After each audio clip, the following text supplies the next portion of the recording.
Hello everyone, I am Dr. Shalini Singh.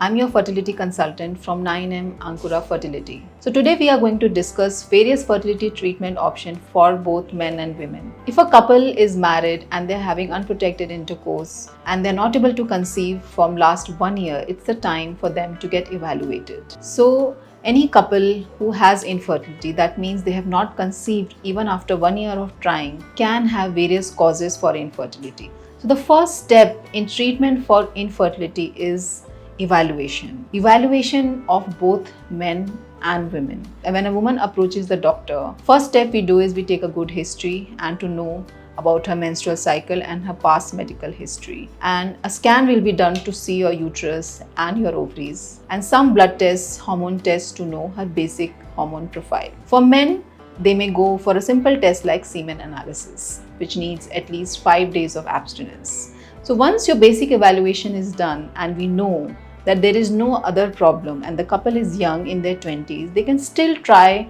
naturally for around 6 to 1 year. In spite of everything being normal, they are not able to conceive, then your fertility treatment may be started by your doctor. So there are various fertility treatment options available for the couple depending upon the cause of infertility. If there is no other cause infertility, simple treatment like ovulation induction can be started for the patient. In ovulation induction, we just give you medication to induce ovulation and track your egg.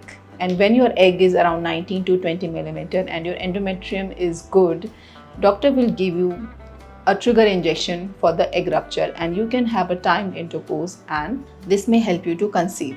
Such treatment like ovulation induction has a success rate of around 10 to 15%, means out of 10 patients taking this treatment, 1 patient will conceive in 1 month. This treatment can be offered for 3 to 6 cycles for a patient. In between, we might need to do a tubal testing. A tubal testing can be done by laparoscopy or through a simple test called HSG. Second treatment option is IUI. In spite of trying naturally with ovulation induction, some patients may not conceive.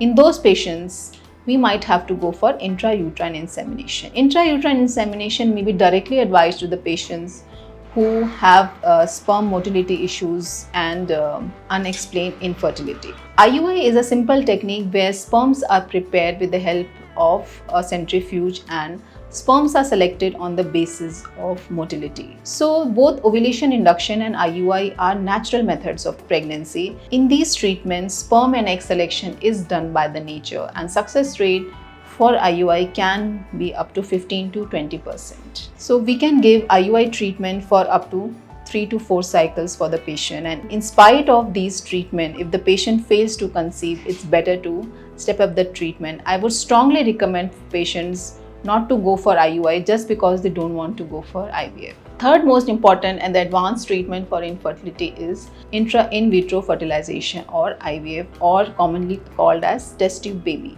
In this treatment, egg is taken out from the body of the female and the sperm is fertilized with the egg in the lab. The egg is grown for around 3 to 5 days, and when the embryo develops, the embryo is put inside the uterus. And then the embryo implants in the uterus and the pregnancy happens. Though it may appear simple, but it's a very effective treatment with success rate depending upon 40 to 50% and can go up to 60 to 70% in a patient who are young.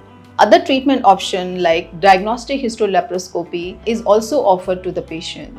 In modern day infertility practice, diagnostic hysterolaparoscopy has very limited indications. In couple who are young in their 20s with semen analysis being normal, other female investigations being normal, and not able to conceive after few cycles of IUI and ovulation induction, diagnostic hysterolaparoscopy offers an advantage of knowing that why fertilization and implantation is not happening. But if the couple is above 30 and if there is a motility issue in the sperms and there is a tubal problem in the female and the AMH is low and the egg quality is poor, such patient, instead of going for laparoscopy, should go for IVF.